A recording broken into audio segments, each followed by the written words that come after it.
Good morning friends, कैसे हैं आप सभी। Welcome to my YouTube channel Rafale educational hub. Friends, आज है 1 अगस्त 2023। 1 अगस्त की करंट अफेयर से जितने भी इम्पोर्टेंट क्वेश्चन बन सकते थे वो सभी हम आपके लिए इस वीडियो में लेकर आए हैं। यदि आप हमारे चैनल पर नए हैं तो हमारे YouTube channel Rafale educational hub को सब्सक्राइब करें और साथ ही साथ बेल आइकन को भी प्रेस करें, जिससे हमारे नोटिफिकेशन आपको सबसे पहले और समय से प्राप्त हो सके। तो चलिए फ्रेंड्स, स्टार्ट करते हैं आज के क्वेश्चन आंसर्स को। क्वेश्चन नंबर फर्स्ट है, किसने किसानों के लिए यूरिया गोल्ड लॉन्च किया है? तो इस क्वेश्चन का राइट आंसर है option number A, Narendra Modi ने किया है। जानते हैं कुछ पॉइंट्स। पीएम मोदी ने राजस्थान में अपनी यात्रा के दौरान यूरिया गोल्ड नामक एक नई प्रकार की यूरिया लॉन्च की, जो सल्फर से लेपित है, जो मिट्टी की गुणवत्ता में सुधार करने और किसानों के खर्चों को कम करने में मदद कर सकती है। इसके इस्तेमाल से आपको खेतों में कम खाद देनी पड़ेगी और फसल की क्वालिटी भी बढ़ेगी। यह यूरिया की एक नई किस्म है। यह सल्फर कोटेड यूरिया होता है, इसीलिए इसे सल्फर यूरिया भी कहते हैं। इसके इस्तेमाल का एक बड़ा फायदा यह है कि इससे मिट्टी में सल्फर की कमी नहीं होगी। इस समय यह urea Rashtriya Chemicals and Fertiliser Limited company द्वारा बनाया जा रहा है। नेक्स्ट क्वेश्चन है, भारत में लापता महिलाओं की सूची में कौन शीर्ष पर है? तो इस क्वेश्चन का राइट आंसर है ऑप्शन नंबर बी, महाराष्ट्र शीर्ष पर है। जानते हैं इंपोर्टेंट पॉइंट्स। सभी राज्यों में महाराष्ट्र 2021 में 56,498 की रिपोर्ट की गई संख्या के साथ लापता महिलाओं की सबसे अधिक संख्या के साथ सूची में शीर्ष पर है। केंद्रीय गृह मंत्रालय ने संसद को पिछले हफ्ते यह जानकारी दी है कि देश में साल 2019 से साल 2021 के बीच यानी 3 साल के भीतर 13,13,000 से ज़्यादा लड़कियां और महिलाएं लापता हुई हैं। केंद्र सरकार ने जो आंकड़े संसद में रखे हैं वह राष्ट्रीय अपराध रिकॉर्ड ब्यूरो के हैं। नेक्स्ट क्वेश्चन है, भारत का पहला मत्स्य पालन अटल इंक्यूबेशन सेंटर स्थापित होगा। तो इस क्वेश्चन का राइट आंसर है ऑप्शन नंबर सी, केरल में स्थापित होगा। केरल की कैपिटल तिरुवनंतपुरम है और केरल के वर्तमान में सीएम पिनाराई विजयन है। जानते हैं इंपोर्टेंट पॉइंट्स। नीति आयोग से 10 करोड़ रुपए का अनुदान मिलने के बाद Kerala university of fisheries and ocean studies मत्स्य पालन में भारत का पहला अटल इंक्यूबेशन सेंटर स्थापित करेगा। भारत सरकार के प्रमुख नीति थिंक टैंक के रूप में नीति आयोग ने मत्स्य पालन क्षेत्र में नवाचार और उद्यमशीलता को बढ़ावा देने के लिए KUFOS को अनुदान प्रदान किया। AIC पहल अटल इनोवेशन मिशन का हिस्सा है, जिसका उद्देश्य देश के विभिन्न उद्योगों में नवाचार और उद्यमिता की संस्कृति को बढ़ावा देना है। नेक्स्ट क्वेश्चन है, विश्व रेंजर दिवस कब मनाया गया है? तो इस क्वेश्चन का राइट आंसर है ऑप्शन नंबर डी, 31 जुलाई को मनाया गया है। अब रेंजर दिवस मनाया क्यों जाता है ये हम जान लेते हैं। विश्व रेंजर दिवस 31 जुलाई को मनाया जाता है, जिसमें हम सभी मिलकर धन्यवाद व्यक्त करते हैं और सम्मान भाव देते हैं उन साहसिक शक्तियों के प्रति जो वन्य जीव की रक्षा करने और हमारे मूल्यवान प्राकृतिक संसाधनों को संरक्षण करने के लिए अपना जीवन समर्पित करते हैं। ये अनसुने नायक दिन रात बिना सोचे समझे काम करते हैं। बिना थके हुए जन्मदिनों के बीच में हमारे प्लेनेट पर सबसे संवेदनशील पारिस्थितिकीय प्रणालियों और लुप्तप्राय प्रजातियों की हिफाजत करने के लिए अथक प्रयास करते हैं।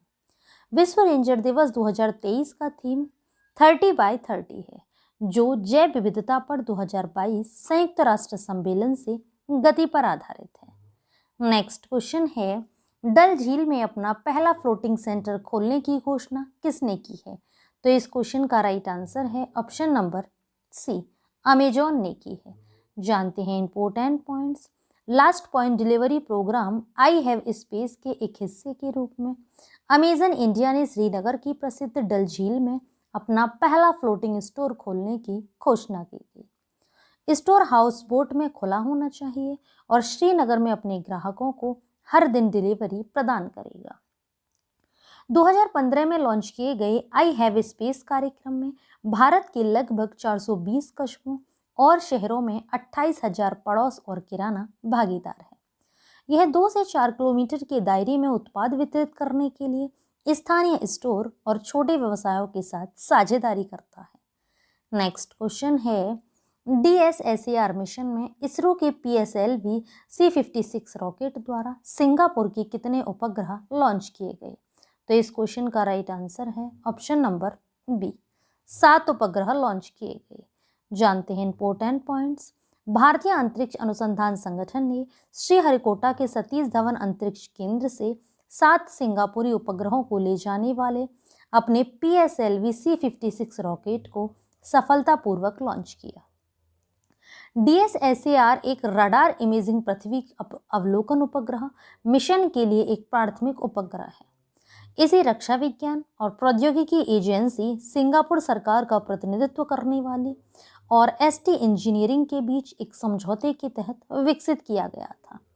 इसरो के अनुसार DSSAR एक सिंथेटिक एपर्चर रडार पेलोड रखता है जो इसे सभी मौसम में दिन और रात कवरेज करने की अनुमति देता है।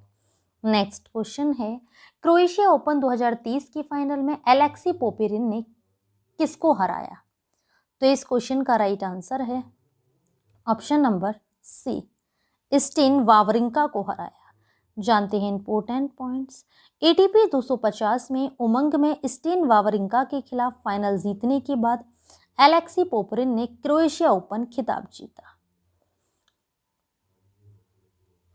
यहाँ पर फ्रेंड्स ये है 2023, ये 2030 गलती से हो गया है, तो ये है 2023 कि क्रोएशिया ओपन 2023 के फाइनल में एलेक्सी पोपेरिन ने किसको हराया? तो स्टेन वावरिंका को हराया है। अब देखते हैं कुछ पॉइंट्स।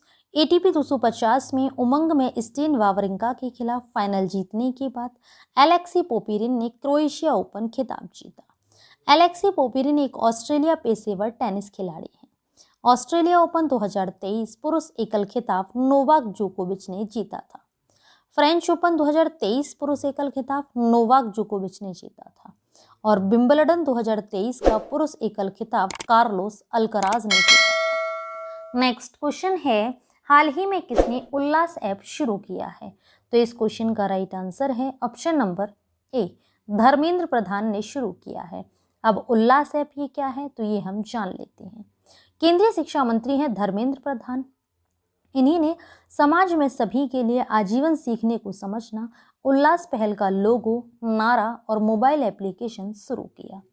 यह ऐप NCERT के दीक्षा पोर्टल के माध्यम से शिक्षार्थियों के लिए विभिन्न शिक्षण संस्थानों में संलग्न होने के लिए एक डिजिटल गेटवे के रूप में कार्य करता है। उल्लास पहल कार्यक्रम साक्षरता, व्यावसायिक कौशल और डिजिटल साक्षरता को बढ़ावा देने पर केंद्रित है। नेक्स्ट क्वेश्चन है, हाल ही में किसने NAAC के नए निदेशक के रूप में पदभार संभाला है? तो इस क्वेश्चन का राइट आंसर है ऑप्शन नंबर सी, G कन्नाबिरन ने संभाला है। जानते हैं अदर पॉइंट्स। राष्ट्रीय मूल्यांकन और प्राधिकरण ने हाल ही में प्रोफेसर गणेशन कन्नाबिरन को नए निदेशक के रूप में नियुक्त किया। NAAC की ओर से नई नियुक्ति 28 जुलाई को हुई थी, जैसा कि NAAC के आधिकारिक बयान में जानकारी दी गई है। प्रोफेसर कन्नाबिरान के पास शिक्षा क्षेत्र में लगभग 30 वर्ष का समृद्ध अनुभव है, जो राष्ट्रीय प्रौद्योगिकी संस्थान तिरुचिरापल्ली में इंफॉर्मेशन सिस्टम के वरिष्ठ प्रोफेसर के रूप में सेवा कर चुके हैं। 2018 से 2023 तक प्रोफेसर कन्नाबिरन ने भारतीय सूचना प्रौद्योगिकी संस्थान आंध्र प्रदेश के संस्थापक निदेशक के रूप में कार्य किया। अपने कार्यकाल के दौरान उन्होंने संस्थान में राष्ट्रीय शिक्षा नीति को लागू करने में महत्वपूर्ण भूमिका निभाई, जो पड़ोसी गांवों के साथ संबंध स्थापित करके समुदाय विकास को प्रोत्साहित करने के लिए काम किया।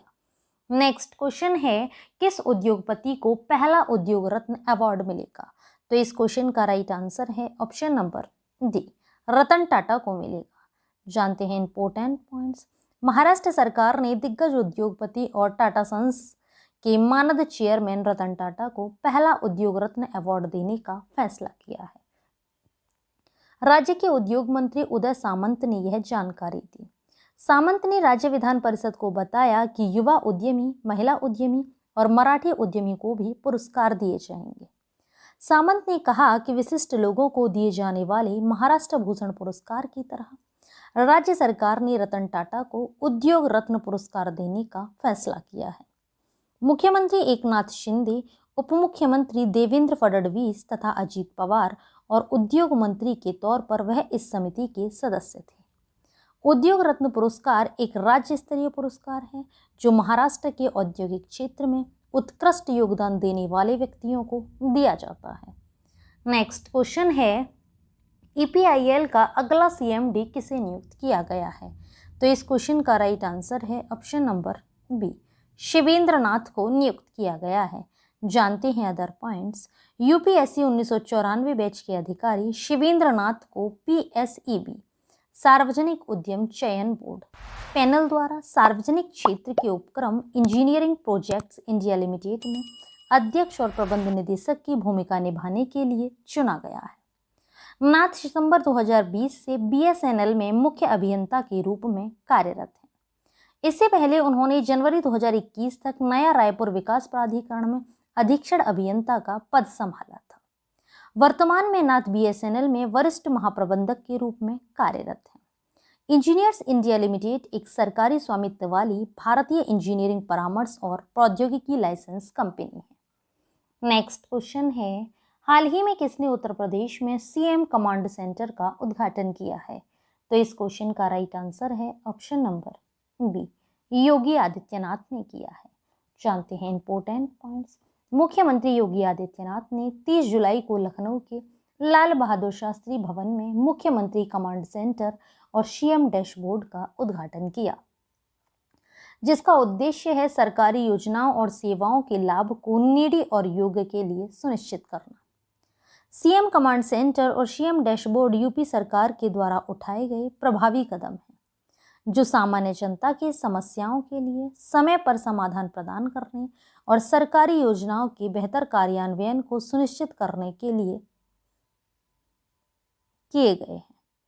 नेक्स्ट क्वेश्चन है, भारत में बाघों की आबादी की वार्षिक अनुमानित वृद्धि दर कितनी है? तो इस क्वेश्चन का राइट आंसर है ऑप्शन नंबर डी, 6.1% है। जानते हैं कुछ पॉइंट्स। भारत में बाघों की आबादी को 6.1% प्रतिवर्ष की वार्षिक वृद्धि दर के साथ 3,925 अनुमानित किया गया है। पर्यावरण, वन और जलवायु परिवर्तन राज्य मंत्री अश्विनी कुमार ने इसकी रिपोर्ट प्रस्तुत की है। पिछले साल मैसूर में प्रोजेक्ट टाइगर के 50 साल पूरे होने के जश्न के दौरान प्रधानमंत्री नरेंद्र मोदी ने बाघों की न्यूनतम आबादी 3,167 घोषित की थी। नेक्स्ट क्वेश्चन है, वर्ल्ड सिटीज कल्चर फोरम का हिस्सा बनने वाला पहला भारतीय शहर कौन सा है? तो इस क्वेश्चन का राइट आंसर है ऑप्शन नंबर सी, बेंगलुरु है, और बेंगलुरु कर्नाटक की कैपिटल भी है। जानते हैं important points. Bengaluru world cities culture forum का हिस्सा बनने वाला पहला भारतीय शहर बन गया है। इसके साथ ही Bengaluru New York, London, Paris, Tokyo और दुबई जैसे शहरों की लीग में शामिल हो गया है। इस फोरम में वर्तमान में 6 महाद्वीपों में फैले 40 शहर शामिल हैं। इसकी स्थापना 2012 में लंदन के deputy mayor for culture and the creative industries Justin Simons OBE द्वारा की गई थी। नेक्स्ट क्वेश्चन है, और आज की वीडियो का लास्ट क्वेश्चन भी है, किसने गांधीनगर में G20 एम्पावर शिखर सम्मेलन का उद्घाटन किया है? तो इस क्वेश्चन का राइट आंसर है option number A, Smriti Irani ने किया है। जानते हैं इंपॉर्टेंट पॉइंट्स। G20 एम्पावर शिखर सम्मेलन 1 अगस्त 2023 को गुजरात के गांधीनगर में महात्मा मंदिर में होने वाला है। शिखर सम्मेलन महिला नेतृत्व वाले विकास के आसपास आयोजित किया गया था। टिकाऊ, समावेशी और न्याय संगत वैश्विक आर्थिक विकास सुनिश्चित करना। शिखर बैठक 1 से 2 अगस्त 2023 को गांधीनगर में निर्धारित है। तो ये था फ्रेंड्स आज का हमारा वीडियो। आप सभी को हमारा वीडियो कैसा लगा हमें नीचे कमेंट बॉक्स में कमेंट करके ज़रूर बताएं। यदि आप सभी को हमारा वीडियो अच्छा लगा हो, यूज़फुल लगा हो, तो हमारे वीडियो को लाइक करें और ज़्यादा से ज़्यादा लोगों को शेयर भी करें। यदि आप सभी लोगों ने करंट अफेयर के प्रीवियस वीडियो नहीं देखे हैं तो नीचे डिस्क्रिप्शन में लिंक दिया हुआ है, आप हमारे दिए हुए लिंक पर क्लिक करके करंट अफेयर के प्रीवियस वीडियो देख सकते हैं। ये वीडियोस आप सभी के लिए हर एग्ज़ाम की दृष्टि से काफ़ी यूज़फुल भी हैं। Thanks for watching video friends.